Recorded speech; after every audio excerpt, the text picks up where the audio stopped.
Hey, everybody, and welcome to part two of my interview with Christopher Chin. He is a presentation coach, and he specifically helps tech professionals and tech leaders with developing confidence in their public speaking and their presentation skills. In part one of our episode, we covered deeply how to improve your interpersonal communication skills, speaking with executives and speaking their language, or really just empathizing with other people. So if you didn't catch that, you want to go back and watch that one. I'll leave a link to that episode in the description. In this part of the episode, we're going to focus specifically on presentation skills and slide presentations. And I think a big thing that us as engineers and data-minded people is we get lost in the details and we end up losing people through our data-filled slides, and we end up not really compelling our points. With that in mind, why do you feel like we struggle with this? Why do we feel like we don't really put compelling presentations together? We do the research, we know the logic, we know the knowledge, and then we struggle with driving it home and convincing the person through our presentation. So why do you think we struggle with this? It's a very common thing that I see among engineers and developers and analysts is this tendency to stuff a lot of information on the slides. And this speaks to what we talked about earlier when it comes to the level of detail we enjoy as engineers, and forgetting that our audience doesn't also often enjoy that level of detail. I believe the reason for it is also because of this fundamental misunderstanding about what presentation really is about. Hmm. I feel a lot of us think that presentations are here to inform. They're here to give information to the audience about something. But I believe a presentation is not about giving information. It's actually about inspiring people to take action. And that's a really important distinction. And the reason why I think about it that way is because of my earlier background in music that we also discussed. In music, people can watch all the music they want for free on YouTube, but they will go to a concert and pay money to see it live. What is the reason behind that? It's the same information both ways, the same musical score or song, but people will pay because they're going for the experience. They're there to be inspired. And the same is true for presentations. People are not attending your presentation just for information. If they were, then you could stuff the slides to the brim with information, have all the data and statistics there. You'd be giving them so much information. You'd be achieving your goal. But the goal of a presentation is not to give information, is to inspire action. You want people to do something with this information. And if you think about it that way, if you think about, okay, I am presenting not to inform, but to inspire, you think about creating slides in a totally different way. You think, okay, if I stuff it to the brim with information, data, statistics, people are not going to want to do anything about it. But if I make it clear, simple, sparse, people will understand the message instantly. And I think that is what's not often taught in professional development, in school. We're taught to just put a bunch of bullet points on slides. But really, the purpose of presentation is to inspire action. And that's how we change our mindset to start creating them in a better way. Wow, it's interesting. I never thought of it that way. It's an experience. You're basically creating an experience, and entertaining is part of that equation.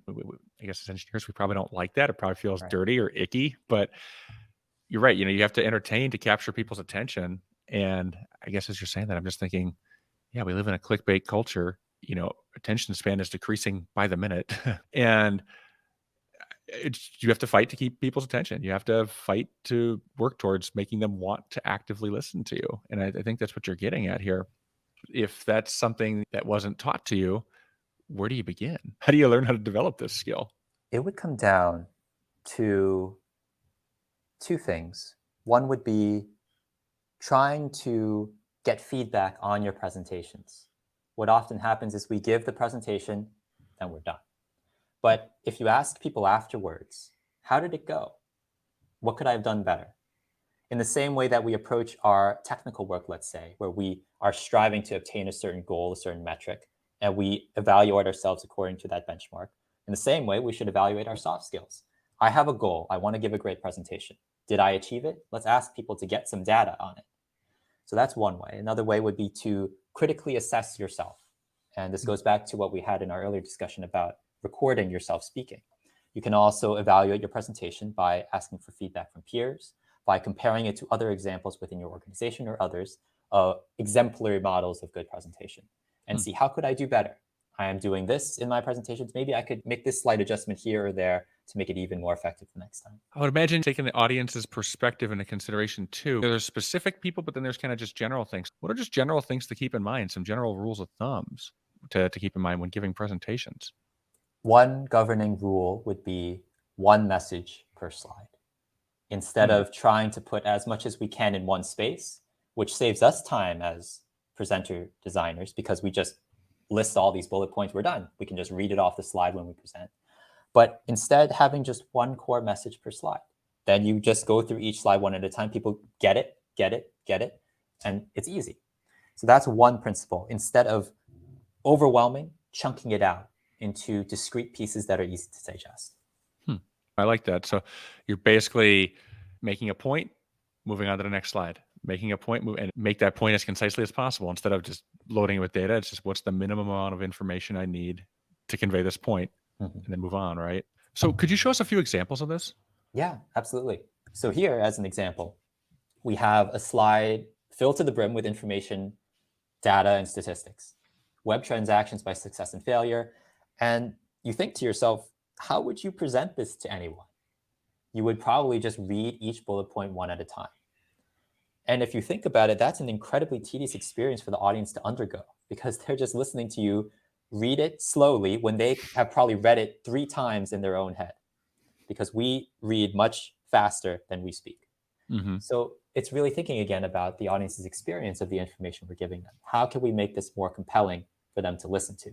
So we don't want slides like this where it's just bullet point, and we just read it. We want to turn it into something where people can instantly understand it within 5 seconds or less. So let's move to the next slide where I showcase an improvement. Here we have a table that encapsulates all the same information. We have each website that we've tried to navigate to, Google, Yahoo, Bing, and the successful transactions and the failed transactions. Same information, but much more tidily displayed. But this is still not very informative. Again, the point of a presentation is not just to inform, but to inspire. So how do we make this inspirational? Well, we can turn it into a chart. Again, same information, but visually presented in a more engaging way. Here in this table, I see the data, but I don't understand what's important. Is it the 4,000 number, the 2,000 number, the 1,500 number? What is the thing I should pay attention to here? It's funny you say that because as I was reading it and following along, I was thinking, I don't exactly know what I'm supposed to be taking away from this. But then once you showed the visualization, okay, it's slapping me right in the face. Exactly. And it speaks to how important visuals are for us as human beings. We're visual creatures. And visual things like this just snap instantly to us because we see the longest bar is that one at the bottom. We don't need to think about it. We just see it. And the colors, the red and the green, stand out to us because they're bright colors. There's no thinking involved there. The key to making the audience engaged is relying primarily on visual communication over textual communication.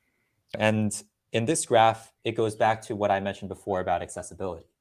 The problem is there's red and green present on the slide, but for the significant but small population that can't see red and green readily at the same time, it's best to not use them at the same time. So switching it to this would be a lot more accessible. Blue and orange wouldn't have as many problems for the majority of them. Do you have rules or a list of the colors that we should and shouldn't use? I would recommend steering away from red and green simultaneously as a general rule for red-green color blindness.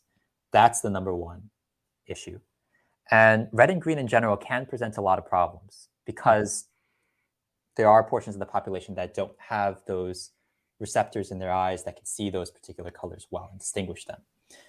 And this can be an issue because we like to label things bad as red and label things good as green.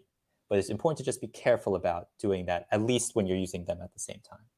So as a general rule, try and steer away from red and green. There are websites that let you see how would someone with color blindness, and there are a lot of variations of color blindness as well, how would someone with color blindness see this visual? So if I showed this visual blue and orange, how would someone with this kind of color blindness see it? How would someone with this variation see it?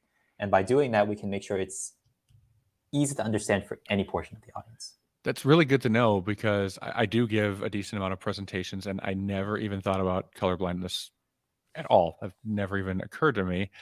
And so this is very eye-opening. A question that comes up here though is bar charts aren't probably always the right way to convey your point. Maybe sometimes a table like you previously showed is the right way. So how do you know which way is the right way to go? What's the right format to use? What's the stress test to figure that out? My two-step approach is, number one, what is the message we want to convey? And then two, how do we make that message clear? If the message is, and I'll move to the next slide, that Facebook is the only company with more failed transactions than successful ones in the headline, then this graph is the best way to show that. Because clearly, Facebook has the blue bar higher and longer than the orange one. So in the two-step process, what is the message we want to convey? That's in the title. How do we make that message clear? The chart is the best way to do that because the longer bar stands out. However, if the message we want to convey is just helping people see the precise detail behind success and failure in terms of the transactions, then a table is the best approach. Because in the chart variation, I see the numbers, but they're not displayed in an organized fashion. In the table, it's very easy to look things up. So it really depends on what message you want the audience to understand and how do you make that message clear. Do you have any tips for how to like objectively look at it? Because I would imagine if you put together this presentation, you're immersed in the data, you know this stuff, your brain's going to skip to knowing the point you want to make. How do you look at it objectively when you're preparing this and building it? My recommendation for the best, let's say, objective test to determine how effective your visual is a 5-second test. Can you get it in 5 seconds or less? If you can't, then it should be redesigned. And if you are too stuck in the weeds of your own perspective because you designed it, get someone else. Say, hey, can you look at this? And in 5 seconds or less, can you just get the point? If they cannot, then it should be redesigned. So going back to this example, where the message we want to convey is Facebook is the only company with more failed transactions than successful ones. Great. Now, what do you pay attention to first when you look at the slide is probably the orange bar because it's the brightest color, success. But that's not the focal point of our story. The focal point of our story is the failed transactions. So we need to make that more clear. And we do that by graying out the stuff that isn't as important. So in this example of the same chart, the same data, I pay attention to the blue bars because they are the brightest color now present. So I pay attention to the failed transactions more than the successful ones. So gray here is our best friend. That's very interesting because I couldn't stop looking at the Google 100K bar before, and now it almost kind of disappears. This is very powerful. This is very interesting just to see how these little slight tweaks like this can change the takeaways. And here we are staring at this, I'm dissecting this with you, and it still is changing my perception of the story that you're telling. It's very interesting. Yeah, exactly. And let's say we change the story again. Let's say that longest bar you mentioned, Google, with the 100K, is the central point of our story. So Google has the greatest number of total transactions, with the majority successful. Is this chart the best one to tell that story? Well, in 5 seconds or less, what do we see? We instantly see the Google bar has 100K. But how do we make it more clear that that is the center point? Because right now, blue is the center point. So what if I change the chart type to this, where I stack the bars instead of clustering them? Here, the bar that stands out to you first is probably Google's because it's the longest one, and it has that little blue tip at the end for the failed transactions. But we can clearly see the point of this story. Google, the last bar, has the greatest number of total transactions, with the majority successful being the gray. So just changing small things in how you visualize the same information can make the message clear or not clear. Yeah, I'd imagine there's ways to look at this differently too, depending on what point you're trying to make. You could show percentages instead of volume. This is making a lot of sense for me, and I'm sure this is making a lot of sense for the audience. Do you have other examples of how to show these things in different ways to convey your point? For me, I'm seeing this right now, and I'm like, okay, this makes sense for this specific scenario, but how do I kind of develop this ability to think this way? Right. And I'll show another example that speaks to your idea of percentages. Okay. We're showing absolute values here, but what if we want to show percentage? For example, let's say this is the message we want to convey. Facebook has the highest proportion of failed transactions. Is this the best chart to show that? I don't know. It's showing absolute numbers and not percentages. What if we change the chart type to instead be this? So it's all out of 100%.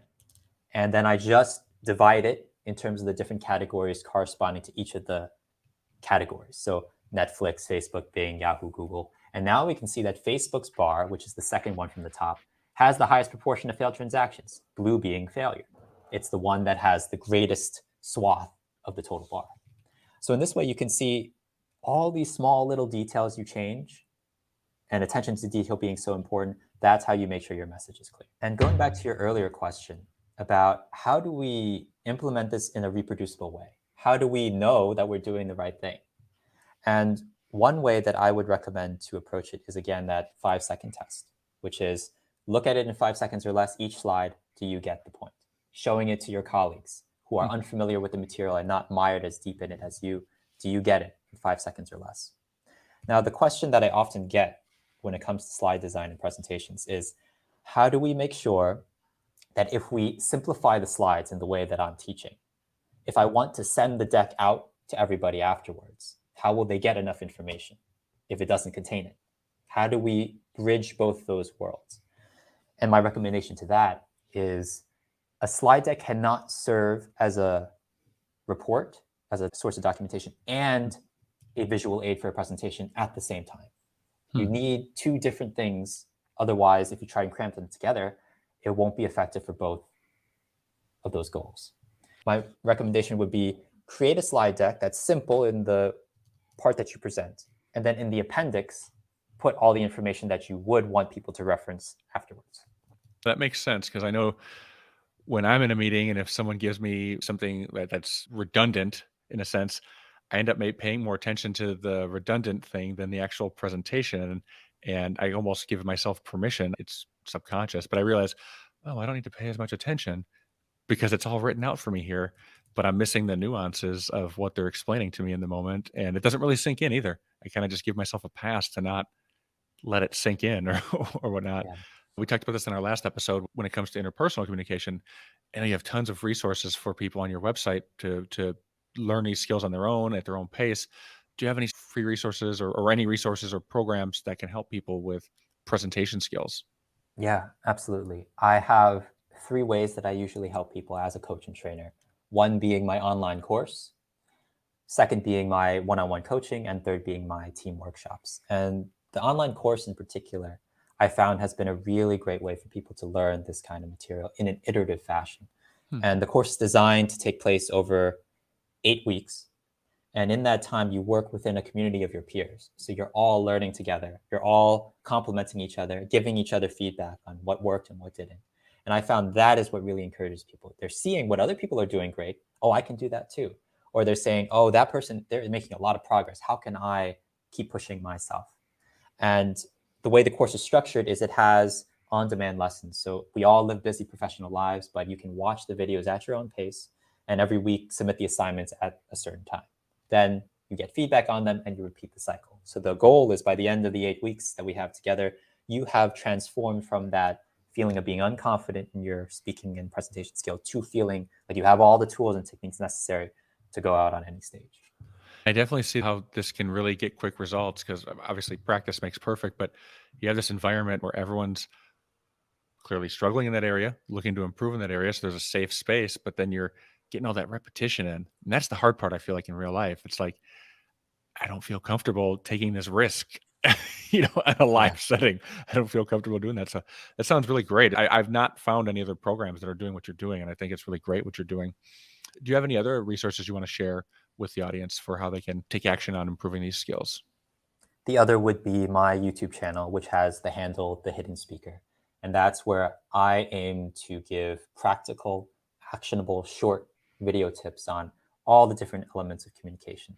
If you want to create slides, how do you do it effectively? I have a series on how to fix bad slides, going through all these examples from different company decks, pitch decks. How do you do it right?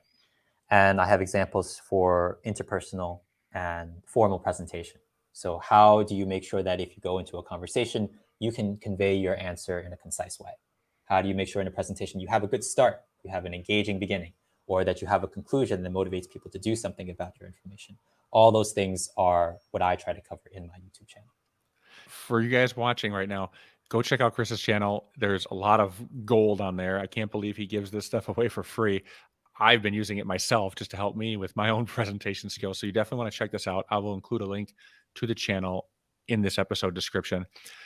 Chris, what is the best way for people to get in touch with you? It would be my LinkedIn. I have pretty much daily posts on presentation communication for tech professionals.